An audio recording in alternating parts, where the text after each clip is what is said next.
WADR. Promoting dialogue. It's midday in Dakar, 1 p.m. in Lagos. Good afternoon and welcome to NEWSLINK, live on West Africa, Democracy Radio, broadcasting on 94.9 FM and online at WADR.org. Here are the top stories. ECOWAS calls for restraint and peaceful resolution of border disputes within Mana River Basin. Senegal's Prime Minister Sonko announces decision to renegotiate key mining, telecom and energy contracts, citing major financial losses to the state. The discussions are being conducted in a consensual manner. We will no longer sign consensus with partners and then wait 25 years to review them. IOM reveals over 3.7 million Nigerians displaced by conflict and climate disasters. Cote d'Ivoire's main opposition party, PDC-RRDA, urges restraint from dissident MPs amid internal rift. The parliamentary group is an extension of the party and a key component of its political action. As such, it has always operated and will continue to operate in accordance with the party statutes. Please stay with us for details of these stories and more. On the news, this is Augustine Bill Coley. Many thanks for joining us. The Economic Community of West African States, ECOWAS, expresses deep concern over rising tensions along the borders shared by Guinea, Liberia, and Sierra Leone. In a press statement issued Thursday, the Commission announced the deployment of a technical assessment mission to evaluate the situation between Guinea and Sierra Leone in the Yanga border area. Recent developments along the Lofa border between Guinea and Liberia also adds new complexities to existing territorial sensitivities in the Mana River Union Basin. As a result, the ECOWAS Commission has also extended the geographical mandate of the technical mission to undertake additional diplomatic engagements to ensure a comprehensive assessment of all areas of current and potential friction. ECOWAS urges all affected member states to exercise maximum restraint, immediately de-escalate tensions, respect internationally recognized boundaries, refrain from unilateral actions that could undermine bilateral relations or regional security, and to prioritize the use of ECOWAS facilitated diplomatic channels for the peaceful resolution of disputes across the region. Meanwhile, ECOWAS has begun steps to operationalize its Economic, Social and Cultural Council, ECOSOC, to strengthen citizens' participation and deepen regional integration.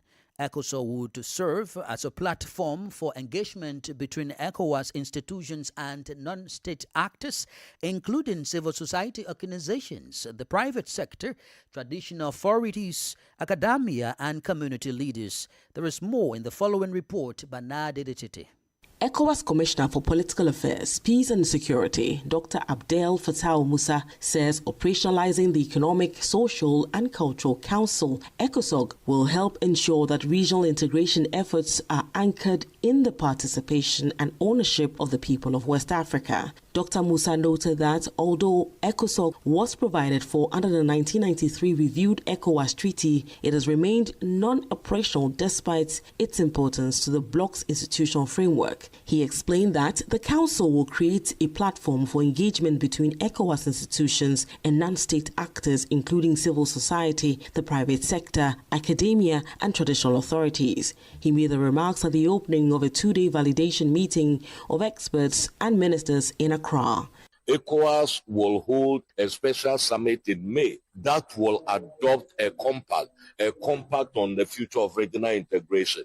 To have a platform for civil society so that when this compact is adopted, because it is going to be an agreement between our member states and our citizens about where regional integration should go from here. How do we fight terrorism? How do we fight violent extremism?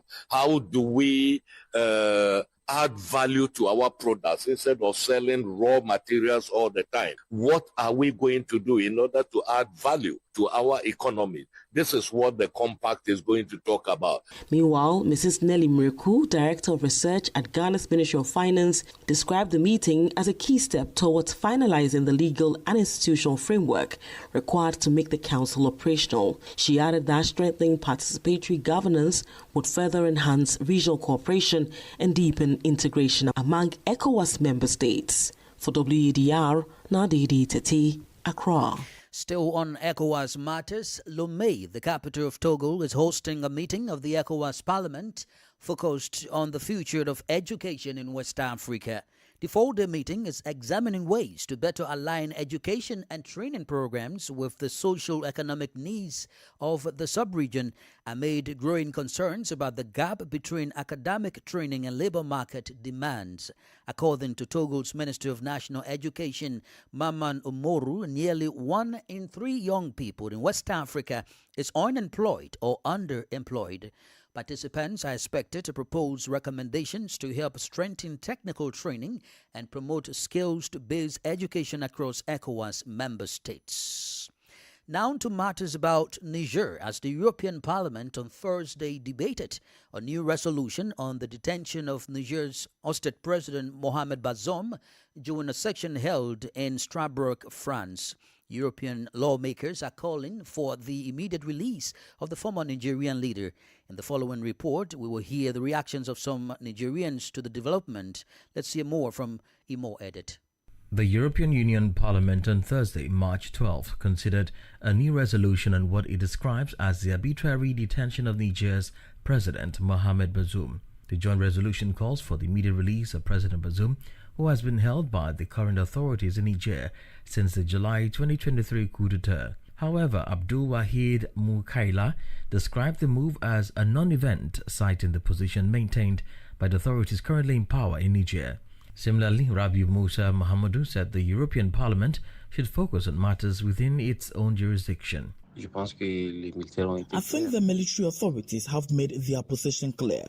Issues relating to justice and Niger's national interest concern only Nigerians and should be handled internally. We should not expect outside intervention or pressure to dictate what should be done.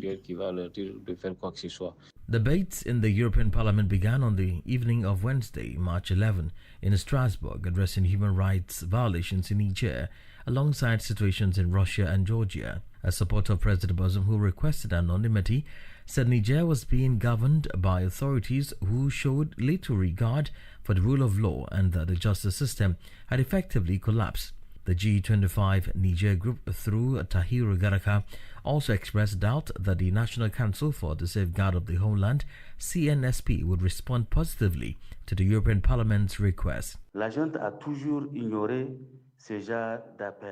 junta has consistently ignored such calls. For instance, the ECOWAS Court of Justice ordered the release of President Mohamed Bazoum, but the ruling has never been implemented.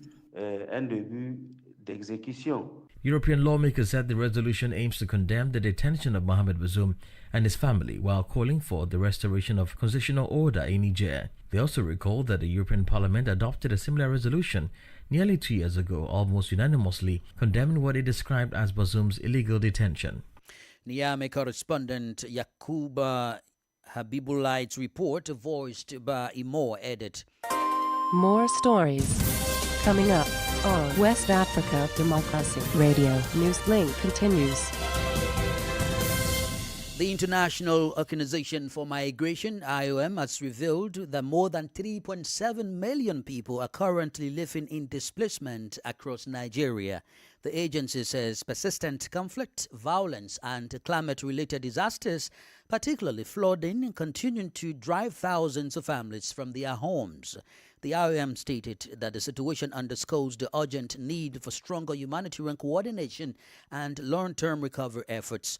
WADR's Abuja correspondent Yeche Nusasetu reports. The IOM Chief of Mission in Nigeria, Sharon Dimanche, disclosed this information while delivering a goodwill message at the first Edo State Humanitarian Summit in Benin City. She noted that the growing number reflects the impact of conflict. And these people are being displaced because of conflict, climate shocks, because of environmental-related issues, because they are looking for opportunities. Our priority is to ensure that vulnerable population, those who are displaced, they receive protection immediately.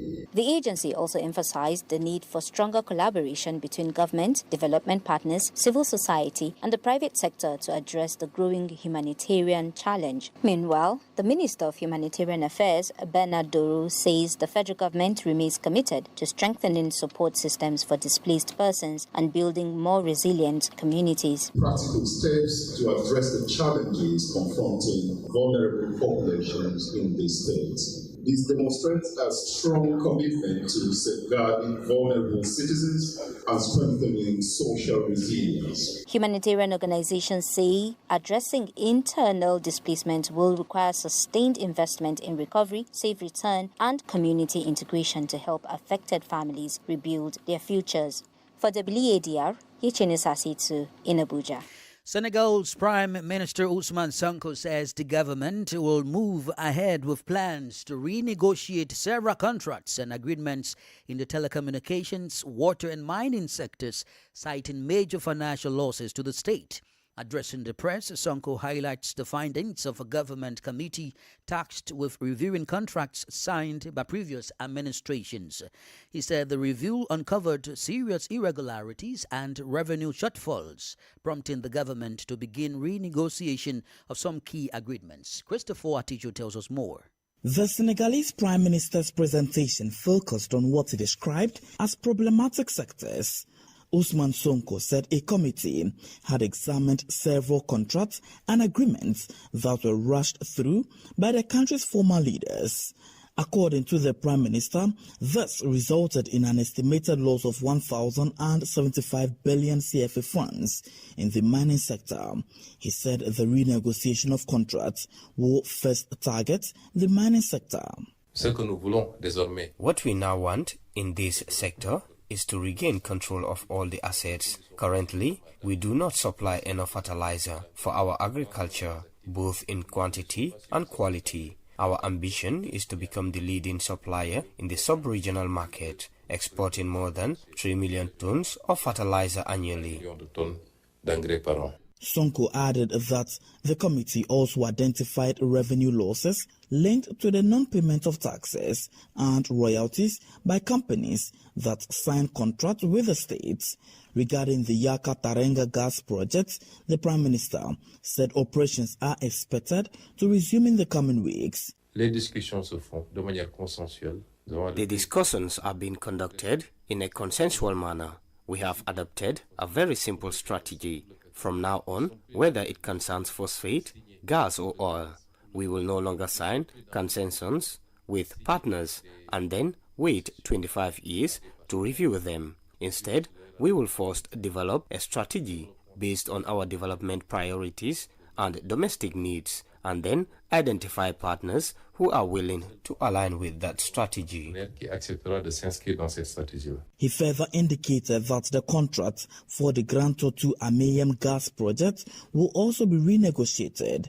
The offshore gas project, shared by Senegal and Mauritania, is expected to help meet the country's energy needs and generate about 1,900 billion CFA francs in revenue.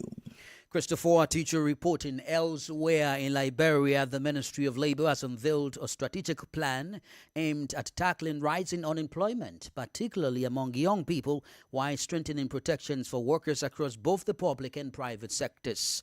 Speaking in Monrovia, Labour Minister Councillor Copie reaffirmed the government's commitment to enforcing the Decent Work Act of 2015, which outlines measures to improve labour standards and expand job opportunities for Liberians. WADR's Monrovia correspondent Ibrahim Parker reports. Youth unemployment remains one of Liberia's most pressing challenges, with thousands of young people struggling to find stable employment. In response, the Ministry of Labour says it has introduced measures to prioritize local hiring, including increasing work permit fees for foreign workers from $1,000 to $3,000. Labor Minister Councillor Copie says the policy has already led to a reduction in expatriate employment, with companies such as BA reportedly cancelling more than 350 foreign worker permits to create opportunities for Liberian workers. We will determine if the job is supposed to be done by a foreigner or Liberian. If we think Liberian can do the job, we'll not grant you that application. We thought that perhaps there's a need to look at the fees. What it has done is help us to reduce people they might consider non-essential. On protecting workers' rights, Minister Cora says the ministry's Labor Standards Division handed more than 300 cases of unfair labor practices in the past year, ensuring compensation for several employees who were wrongfully dismissed. Accidents in workplaces have been one of the concerns of the government, so we needed to attack it through a program. There's a provision of the Decent Work Act that gives all the authority. The ministry has also set up a special task force to investigate hiring practices in major concession areas where reports indicate that some workers are underpaid. Authorities say the initiative will help ensure fair wages and address labor violations to improve working conditions across the country. For NEWSLINK on WADR, Abraham Parker, Monrovia. You are listening to NEWSLINK on West Africa Democracy Radio, broadcasting from Dakar, Senegal. Here is a reminder of our top stories. ECOWAS calls for restraint and peaceful resolution of border disputes within Mana River Basin. Senegal's Prime Minister Sonko announces decision to renegotiate key mining, telecom and energy contracts, citing major financial losses to the state. IOM reveals over 3.7 million Nigerians displaced by conflict and climate disasters. Still ahead, Cote d'Ivoire's main opposition party, PDC-RDA, urges restraint from dissident MPs amid internal rift. We also have guest interview and sports news. Please stay with us. Fresh and breaking news all the time.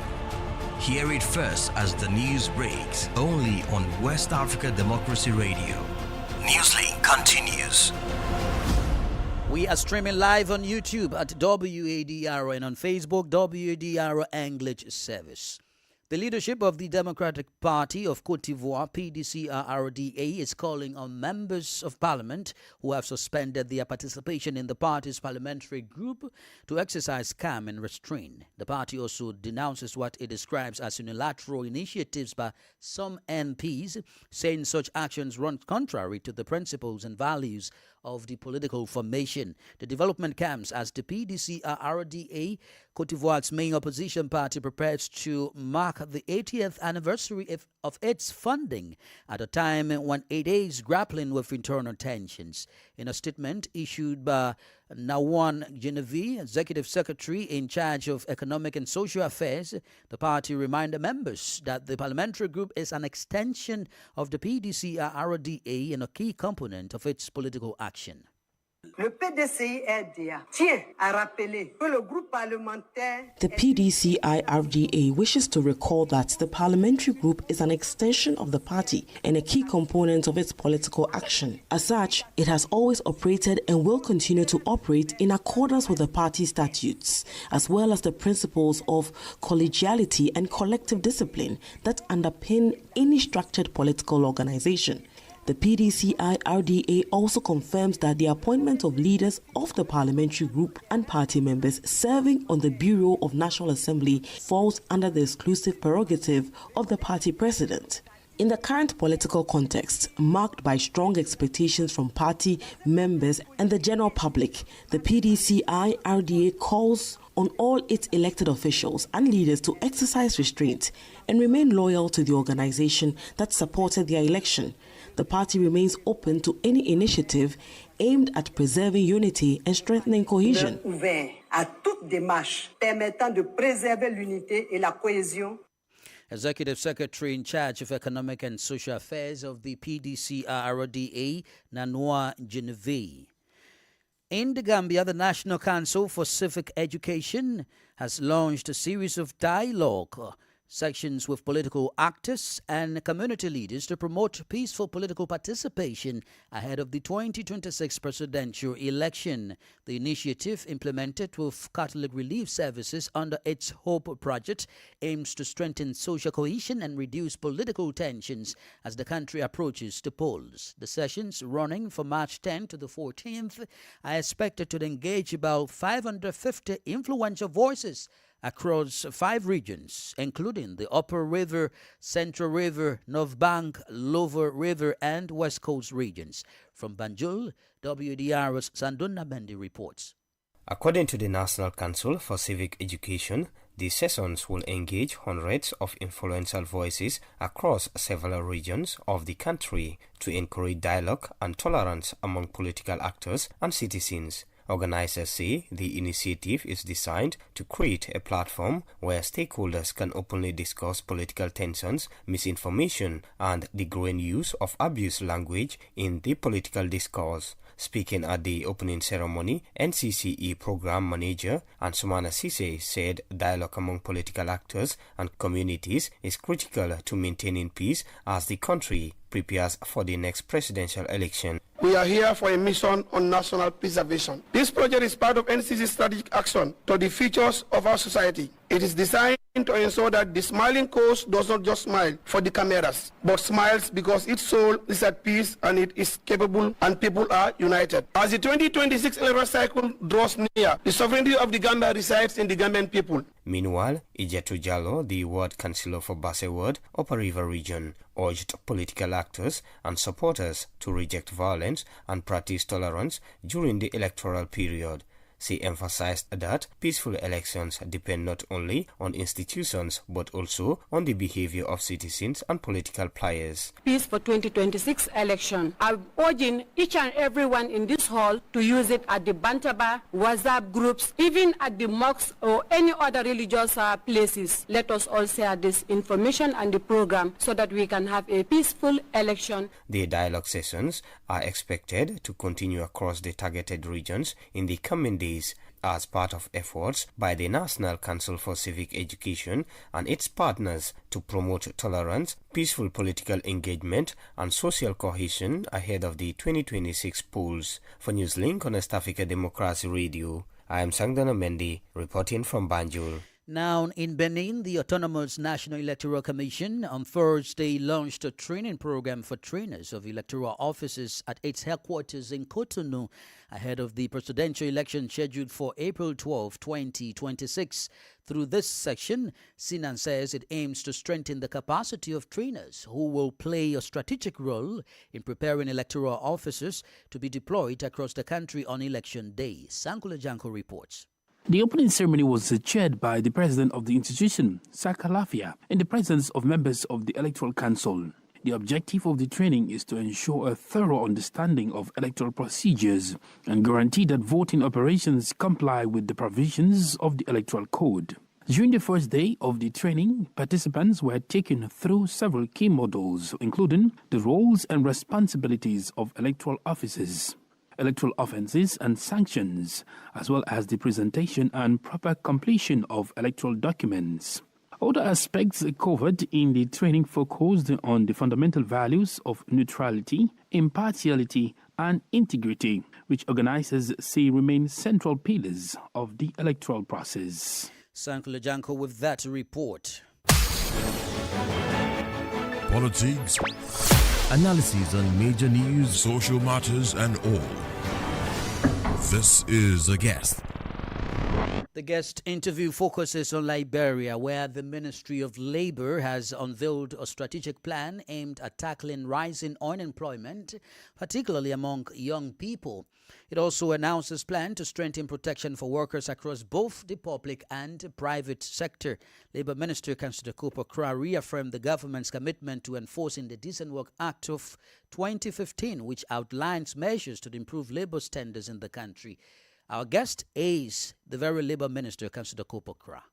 if you presented to us an application, we would determine if the job is supposed to be done by a foreigner or Liberian. If we think Liberian can do the job, we'll not grant you that application. There are also instances where we thought that perhaps there's a need to look at the fees. So we increased the fee from 1,000 to 3,000. What it has done is help us to reduce companies now, concessions, are sending out people they might consider non-essential employees to spend that kind of money on an annual basis. For example, Beer Mountain, after the introduction of the new rate, $3,000, they wrote we cancel about 357 work permit for expatriate staff. They have to send them back. AFCON have done the same thing. WBH has done the same thing. They sent back a number of workers, foreign workers, because they are now trying to listen to us that it's better for, if you employ Liberians, their overhead costs will be cheaper, and so it will be your interest. There's a thin line.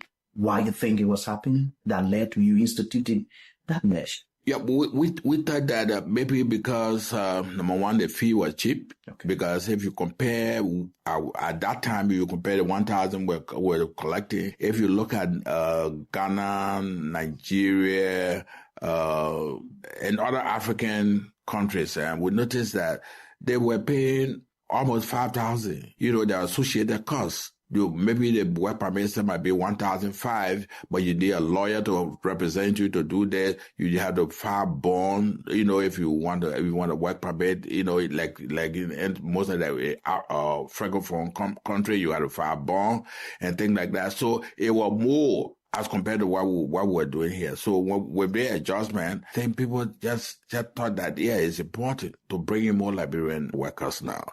People think that this issue about work permit is somehow, quote unquote, being given to foreigners. What can you say to Liberians who think that there is corruption within the issuance of a work permit to foreigners? Well, I like to just say in a simple term that we're not anywhere in the ministry where we would notice anybody with any semblance of corruption in terms of the performance of their duty. We definitely will take action against it. Work permit, the reason we hike the price, we want to make sure that companies should now look to employ more Liberians. And we've seen them. Take, for example, Beer Mountain, end of 2024, the total Liberian workforce there was around 4,000 plus. When we instituted a new increase in the work permit, they canceled about 357 expatriate staff and sent them back. Liberia's Labour Minister, Councillor Cooper, cried in conversation with Abraham Parker. Now in sports, African champions Nigeria's Tigres suffered a 7-7 to 6-0 defeat to South Korea in their second game at the 2026 FIBA Women's Basketball World Cup qualifying tournament in Lyon, France. South Korea set the tone early with accurate long-range shooting, taking a 36-32 lead at halftime before extending their advantage in the second half. Despite a strong performance from Victoria McCauley, who scored 22 points and grabbed 6 rebounds, Nigeria struggled offensively and managed just 9 points in the final quarter. South Korea's Jahong Park also scored 22 points, while Lee Sul-kang added 20, helping their side secure the convincing win.